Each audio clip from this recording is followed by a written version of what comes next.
rabbil alamin wa bihi nasta'inu ala umuri dunya waddin asyhadu an la ilaha illallah iyyahu na'budu wa iyyahu nasta'in wa asyhadu anna muhammadan abduhu wa rasuluh alladzi mab'utsu rahmatan lil alamin. Allahumma salli wa sallim wa barik ala sayyidina Muhammadin wa ala alihi wa sahbihi ajma'in, amma ba'd. Alhamdulillah, puji syukur kepada Allah Subhanahu wa ta'ala. Pagi ini kita mendapatkan sebuah karunia nikmat, yaitu kedatangan tamu Bapak Dr. Anies Rashid Baswedan, Gubernur DKI Jakarta. Tapi saya tidak tahu karena DKI, daerah khusus ibu kota itu berdasarkan Undang-Undang Nomor 10 tahun 1964. Ya, ketika Bung Karno membatalkan pendirian ibu kota baru di Bahandut yang kemudian diberi nama Palangkaraya tahun 57 sudah dicanangkan, dan ketua panitianya waktu itu adalah Dr. Ruslan Abdul Ghani. Tetapi karena Jakarta adalah ibu kota proklamasi, ibu kota revolusi, ibu kota diplomasi, ibu kota penyebaran ideologi Pancasila, maka berdasarkan itu dibuatlah Undang-Undang Daerah Khusus Ibu Kota Jakarta. Gubernur yang sampai hari ini Pak Anies ini, apakah dengan Undang-Undang IKN masih ada DKI gitu ya? Nah, insya Allah DKI tetap, karena waktu saya diminta pendapat oleh para akademisi tentang IKN, saya katakan secara historis filosofis, dulu kerajaan tertua di Indonesia itu ada di Kalimantan, namanya Kerajaan Kutai. Rajanya yang terkenal adalah Mula Warman. Hanya 45 tahun kerajaan itu berakhir, pindah ke hulu, ke hilirnya atau muara sungainya Citarum, ya. Kemudian rajanya bernama Purna Warman. Jadi sebetulnya Kalimantan itu mula, ya. Purnanya di Muara Citarum. Jadi secara historis filosofis ya sepertinya dikembalikan ke mulanya itu tidak mungkin. Ya, tinggal kita buktikan saja nanti ya. Jadi Mula Warman sana itu ya, Purna Warmannya itu di Muara Sungai Citarum. Jadi apakah hukum sejarah itu akan berlaku sehingga Jakarta tetap daerah khusus ibu kota? Ya. Nah, yang kedua, tamu ini sudah 2 kali ke Masjid Jogokarian. Pada saat beliau menjadi Menteri Pendidikan Nasional, beliau pernah kami undang untuk Kongres Guru Al-Quran Nasional yang kami selenggarakan di Masjid Jogokarian ini. Dan kebetulan kakek beliau, Bapak Abdurrahman Baswedan, itu mentor saya di dalam ngurusin pengajian dan masjid, ya. Karena tahun 1977 saya masih menjadi ketua PAD, pengajian anak-anak Jogokarian. Ya, kita diundang ada sebuah seminar pengajian yang diselenggarakan oleh BAKOPA, Badan Koordinasi Pengasuh Pengajian Anak-anak DIY. Yang ketuanya adalah kakeknya Pak Anies ini, Pak Abdurrahman Baswedan. Sekretarisnya Pak Dr. Andes Amin Mansur SIP, Kepala Perpustakaan Islam Wilayah. Dan di dalam seminar itu Pak Baswedan menganjurkan agar para pengasuh pengajian anak-anak itu mengajarkan anak-anak dengan metode yang beliau sebut BCM, bermain, cerita, dan menyanyi. Ya, nampaknya pengalaman beliau sebagai pendidik, ya, sehingga dalam masalah metodik itu beliau sangat ahli. Dan kemudian BCM ini dikemas oleh Pak Dr. Andes Amin Mansur SIP dengan bagus, sampai ada ular tangga muslim dan macam-macam itu. Tapi lontaran gagasannya ini disampaikan oleh Ketua Bakopa pada waktu itu Bapak Haji Abdurrahman Baswedan. Beliau saat itu juga menjabat sebagai Ketua Dewan Dakwah Islamiyah Indonesia DIY. Setelah beliau wafat sekitar tahun 86 diganti oleh Bapak mantan Ketua Masumi DIY Pak Hamim Prawira namanya. Dari Pak Hamim Prawira beliau wafat diganti Pak Saifullah Mahyudin. Kemudian dari Pak Saifullah Mahyudin dilanjutkan oleh almarhum Bapak Dr. Andes Sunardi Syahuri. Ya, itu urutannya. Saya kebetulan membersamai sejak Pak R. Baswedan. Ya, yang menarik waktu terakhir saya ketemu Pak R. Baswedan bulan Oktober 1982. Pada waktu itu ulang tahun saya ke-20 tahun. Ya, setelah 2 tahun saya mengelola koran Arisalah. Ya, beliau ngasih nasihat dalam bahasa Belanda, leiden is leiden. Ya. Sir, memimpin itu harus siap menderita. Jadi ini nasihat saya kembalikan ke cucunya ini. Leiden is leiden, memimpin itu menderita. Artinya ya siap untuk menderita bagi rakyatnya. Dan nampaknya itu pikiran seangkatan beliau seperti Pak Dirman itu sampai mengatakan cukuplah kita para pemimpin saja yang menderita, rakyat tidak boleh menderita. Kalau ungkapannya Pak R. Baswedan itu leiden is leiden, memimpin itu menderita. Dalam mendidik putra itu yang luar biasa. Jadi ketika putra Pak R. Baswedan, jadi pamannya Pak Anies ini, kuliah di UGM di Fakultas Kedokteran namanya Samhari, ya, di tengah kawan-kawannya waktu itu akan merintis sebuah kegiatan keagamaan karena UGM belum punya masjid, itu di gelanggang mahasiswa mau diadakan Jumatan dan Tarweh yang diberi judul Ramadan in Campus. Nah, itu ya, itu tahun 78 Ramadan in Campus ya. Jadi ketika panitia Ramadan in Campus ini datang ke rumah Pak R. Baswedan, ya, dia nasihati di tengah-tengah teman-teman perjuangannya di kampus itu yang aneh bagi orang tua dan bagi anak-anak muda sekarang tapi masih berkesan. Nasihatnya begini, Sam, kalau kamu bisa selesaikan kuliah di kedokteran itu 6 tahun, dulu belum sistem semester, masih kenaikan tingkat ya, jadi selesaikanlah 7 tahun. Loh ini coba, ini nasihatnya orang tua itu ya. Kalau kamu bisa selesaikan kuliah di kedokteran itu 6 tahun, selesaikanlah 7 tahun. Gunakanlah 1 tahun untuk berjuang di kampus. Ini dididik putra beliau sebagai pejuang. Kemudian saya juga bersahabat dengan paman beliau, dokter juga yang bertugas di Tawangmangu waktu itu, Dr. Hafid Baswedan. Bersama-sama Mas almarhum Toto Tasmara, Bambang Pranggono, kita mendirikan Badan Komunikasi Pemuda Masjid Indonesia. Ya. Beliau mewakili masjid-masjid Solo dan Jawa Tengah. Ya. Sahabat beliau dari Solo, namanya Dr. Andes Mujahid AM. Ya. Itu termasuk pendiri dari Badan Komunikasi Pemuda Masjid Indonesia. Terakhir, ya, alhamdulillah gagasan BCM itu kemudian saya kemas menjadi gerakan Taman Kanak-Kanak Al-Quran Indonesia dan TPA yang berkembang seluruh Indonesia sejak bulan Juli 1989 saya mendapat mandat sebagai Direktur Nasional, maka saya kemas ada format namanya FASI, Festival Anak Soleh.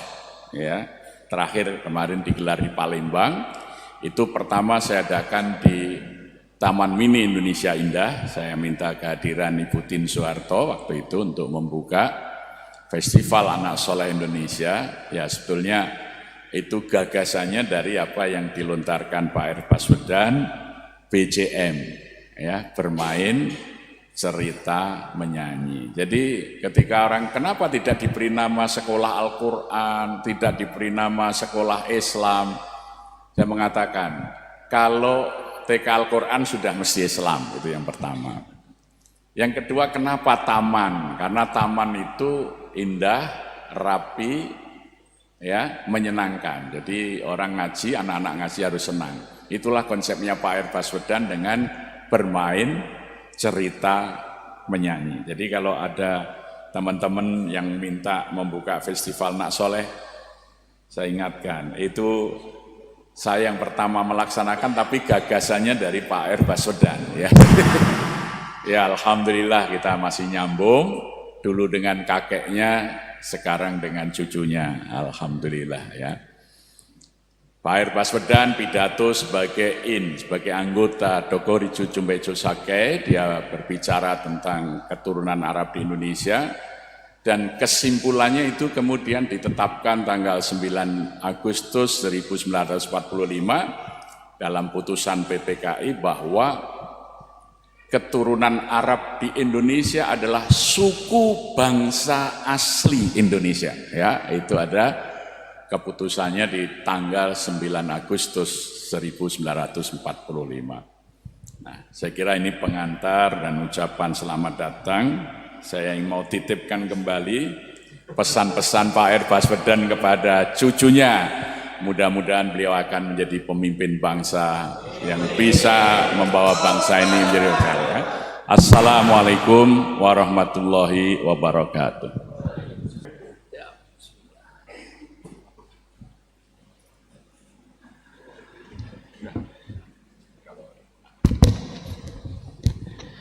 Bismillahirrahmanirrahim. Assalamualaikum warahmatullahi wabarakatuh.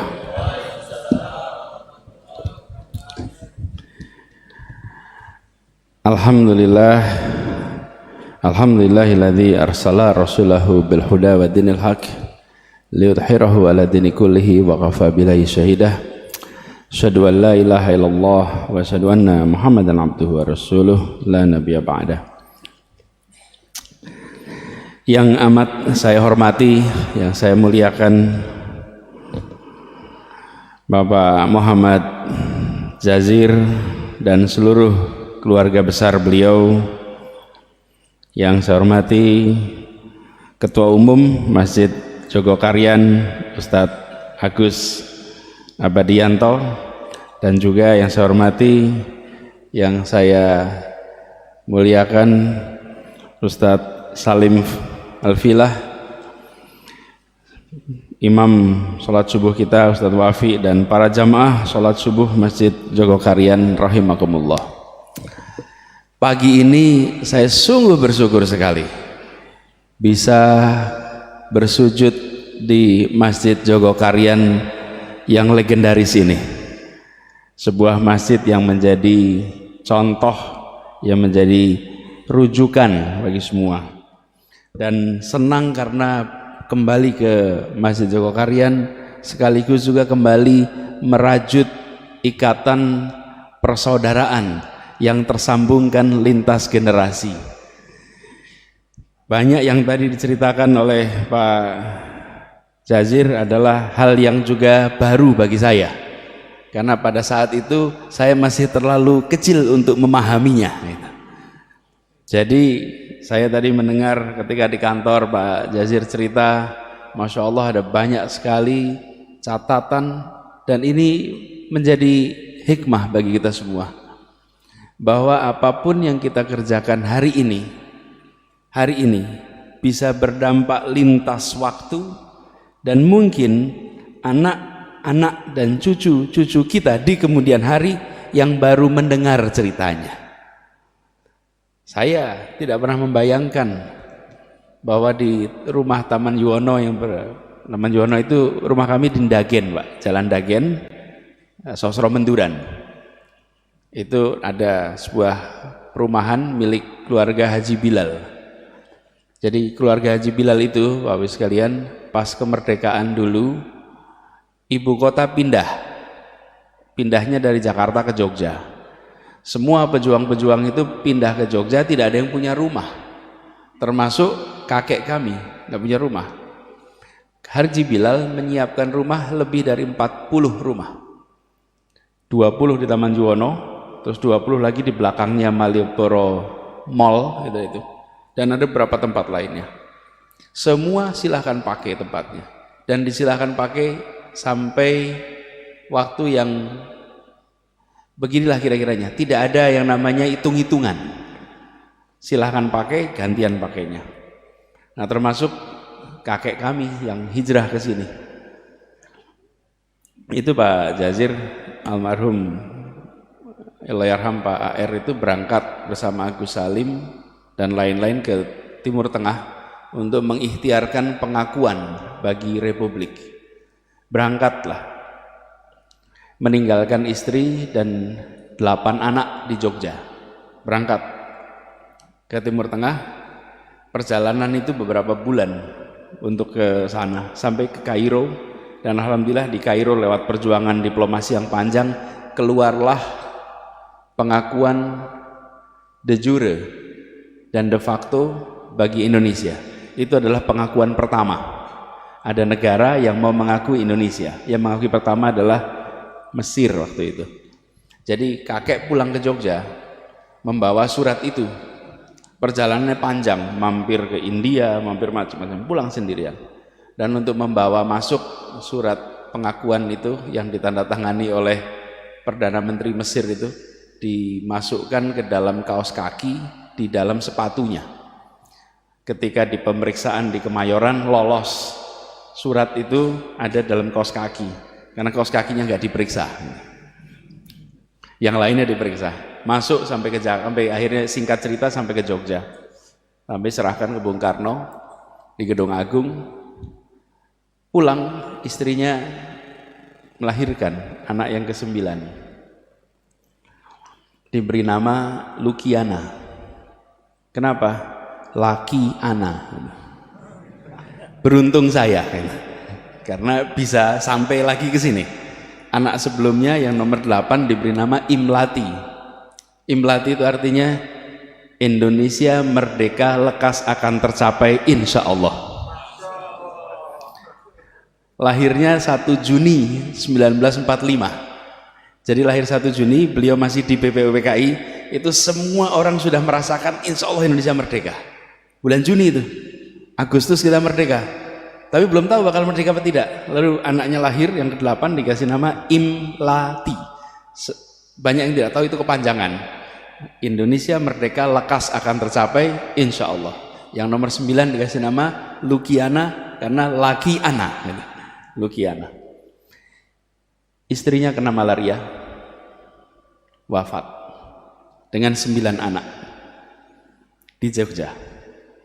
Sehingga kakek dan keluarga ketika Republik pindah lagi ke Jakarta, maka kakek kami dan keluarganya tidak pindah lagi karena beliau tidak ada istri, 9 anak dan bayi yang sudah ditemani oleh masyarakat di Jogja dengan support system yang luar biasa, sehingga diputuskan tidak kembali ke Jakarta dan terus di Jogja, dan akhirnya sampai akhir hayatnya berada di Jogja, dan saya jadi tumbuh besar di Jogja karena saya cucu kemudian tinggal di tempat itu.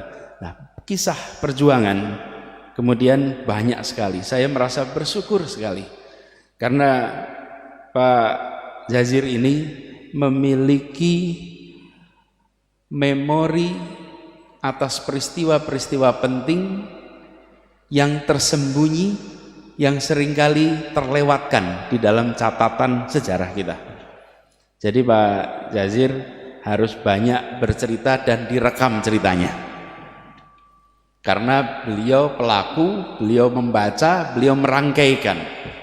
Ada yang menjalani tidak merangkaikan, ada yang membaca tidak merangkaikan, ada yang menjalani tapi tidak membaca. Ini membaca, menjalani, dan bisa merangkaikan sebagai sebuah cerita. Jadi saya merasa bersyukur betul. Tapi persahabatan kami tidak berhenti di situ. Bukan antar kakek dan Pak Jazir. Jadi kalau saya panggil Pak Jazir, panggil kakek boleh sebetulnya.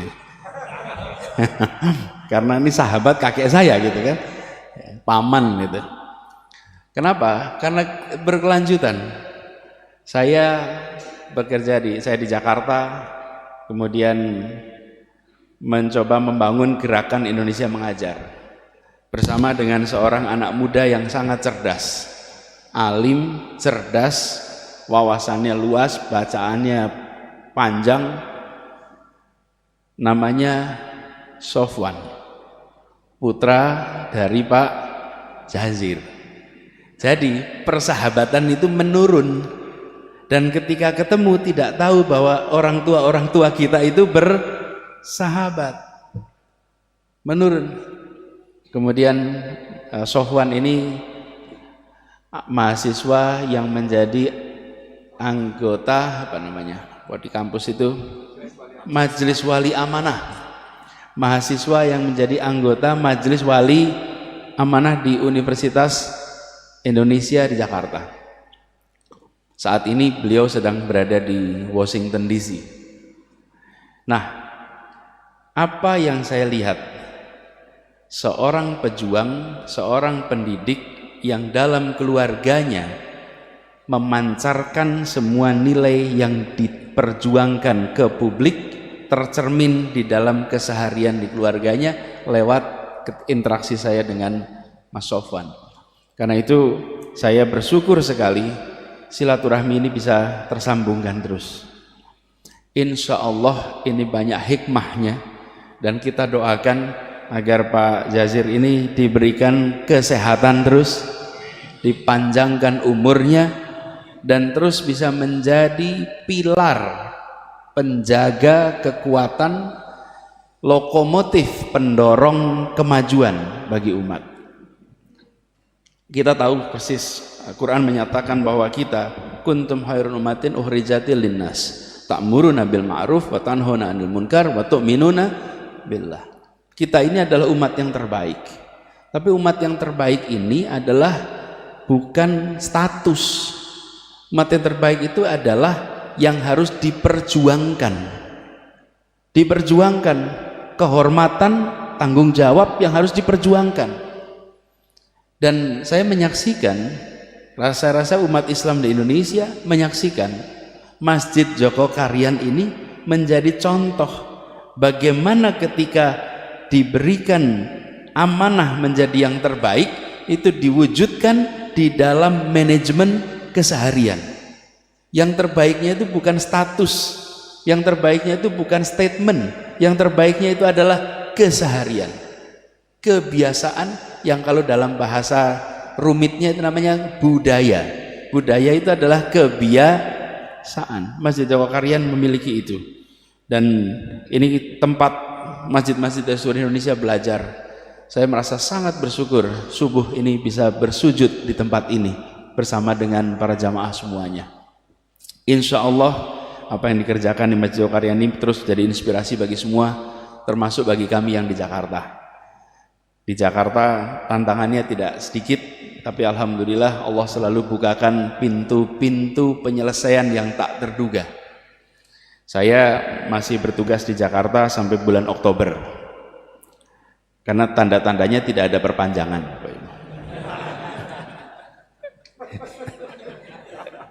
Tidak ada perpanjangan. Jika nggak ada perpanjangan ya Oktober lah, besok selesai gitu.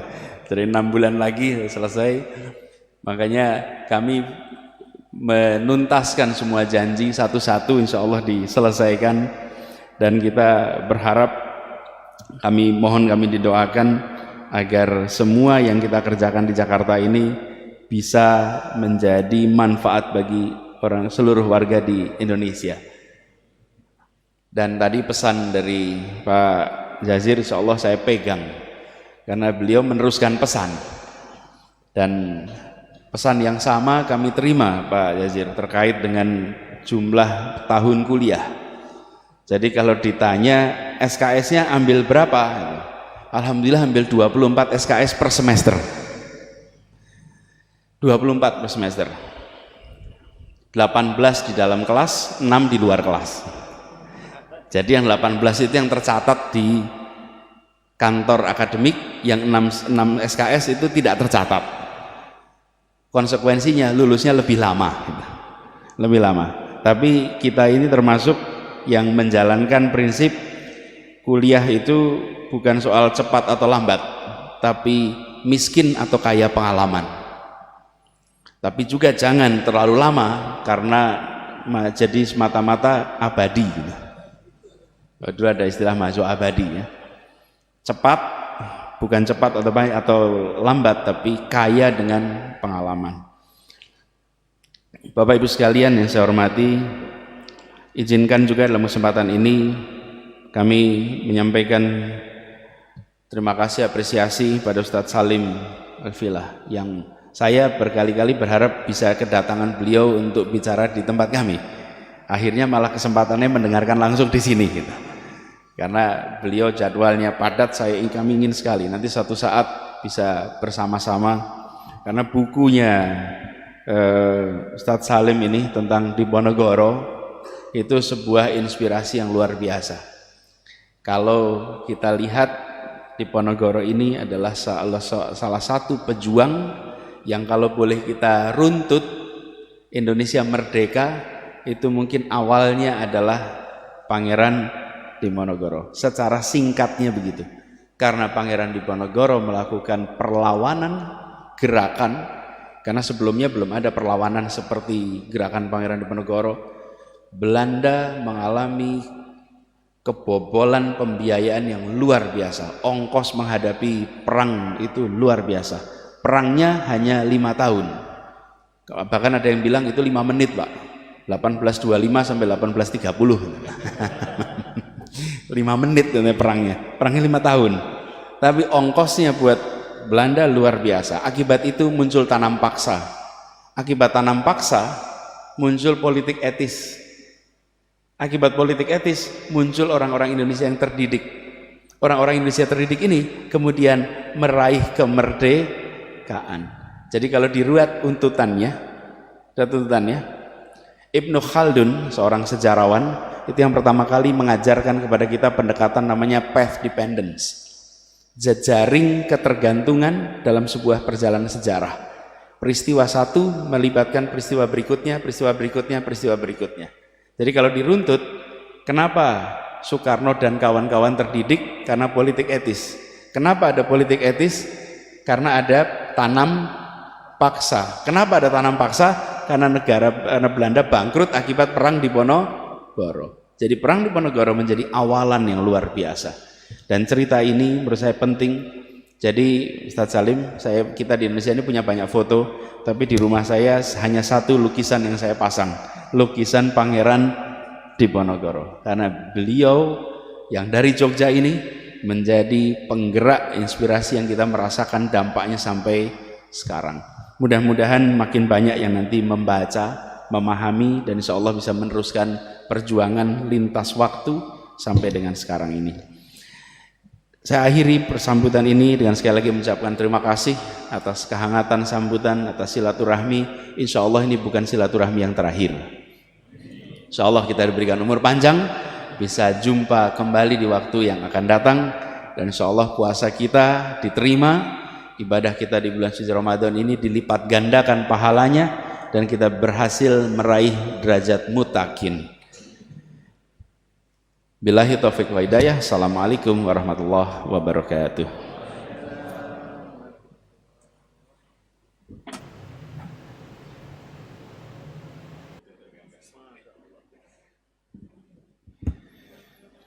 Assalamualaikum warahmatullahi wabarakatuh. Alhamdulillah, salatu wassalamu ala rasulillah wa ala alihi wa ashabihi wa muwala, wa la hawla wa la quwata illa billah, amma ba'd. Hadirat al-afadil yang kita takdimi, guru kita semua Ustadz Haji Muhammad Jazir SP, Gubernur DKI Jakarta Bapak Anies Baswedan, Ketua Takmir Masjid Joko Karian, Ustadz DRH Agus Abadianto, Ustadz Wafi selaku imam, sesepuh kita Bapak Haji Jufri Arsyad, dan seluruh hadirin hadirat yang dimuliakan Allah. Di antara konsep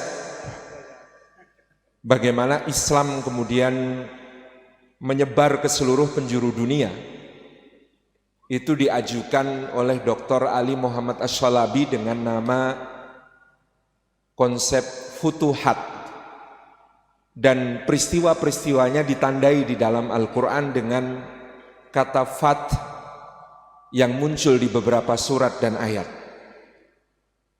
Konsep futuhat ini meruntuhkan tuduhan sebagian orientalis bahwa Islam itu disebarkan dengan pedang, kekerasan, dan peperangan.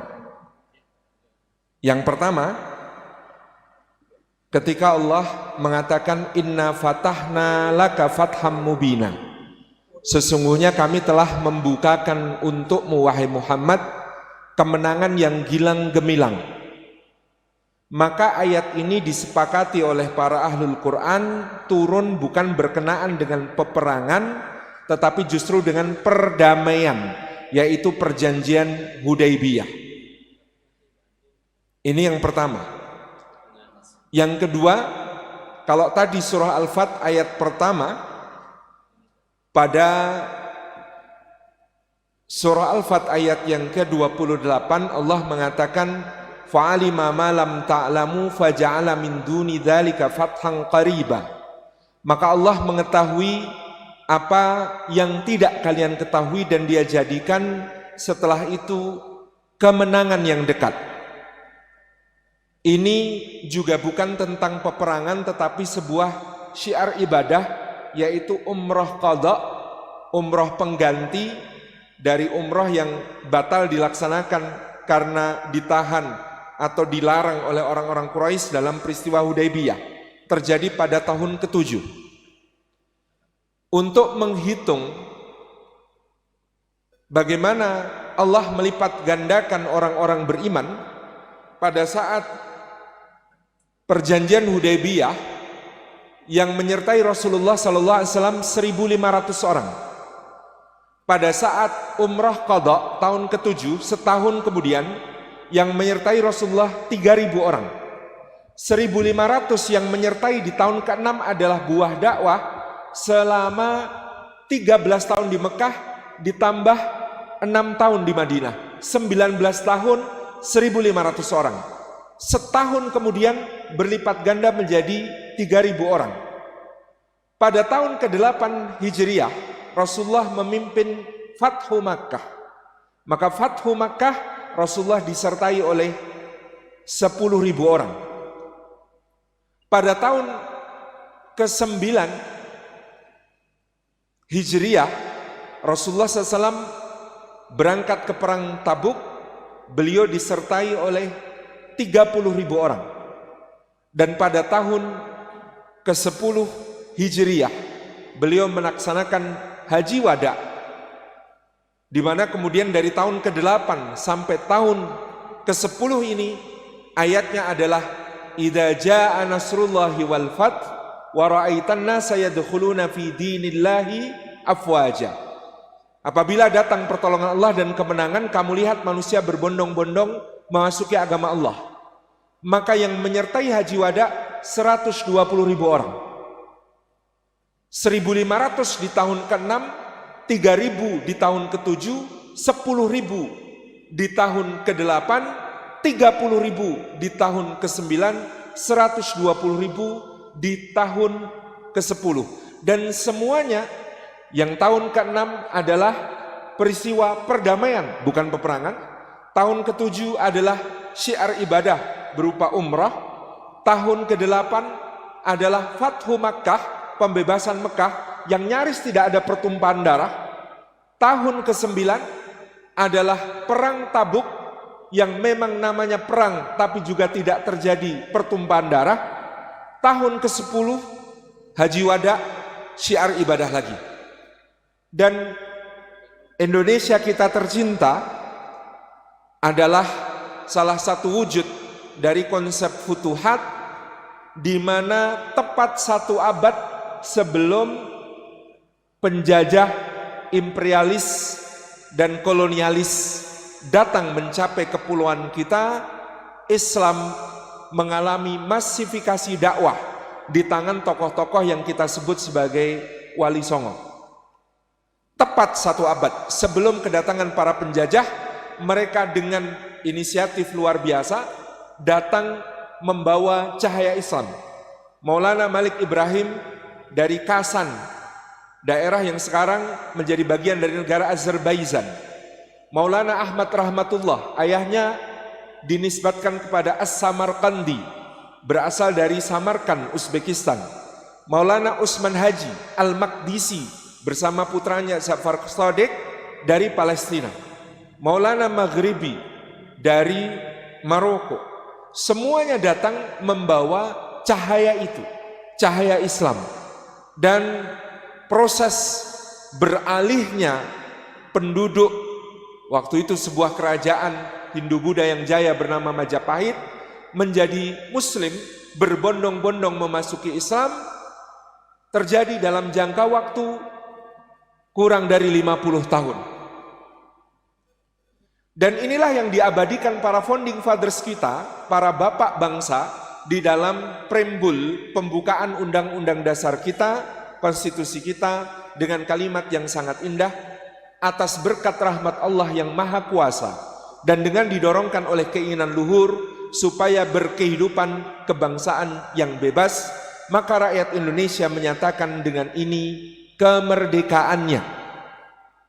Atas berkat rahmat Allah, karena dengan seabad sebelum kedatangan penjajah, Islam telah dianut oleh mayoritas penduduk di kepulauan Nusantara kita, maka yang terjadi selama 350 tahun sebenarnya bukan penjajahan, tetapi jihad melawan penjajahan.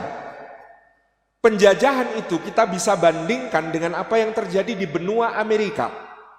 Membentang dari utara ke selatan, para sejarawan memperkirakan sebelum kedatangan Christopher Columbus, Francisco Pizarro, Hernando Cortés, Amerigo Vespucci dan lain sebagainya, ada sekitar 50 sampai 110 juta penduduk asli Amerika yang kemudian salah kaprah disebut Indian.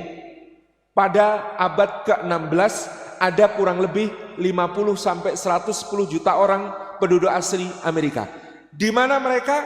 Yang di bagian utara habis, yang di bagian tengah sisa sedikit, yang di bagian selatan agak ada yang berhasil berasimilasi.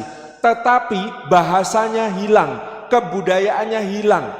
Semua daerah di Amerika dari ujung utara sampai ke selatan bicara bahasa penjajahnya. Tidak tersisa sama sekali apa yang disebut sebagai asli Amerika.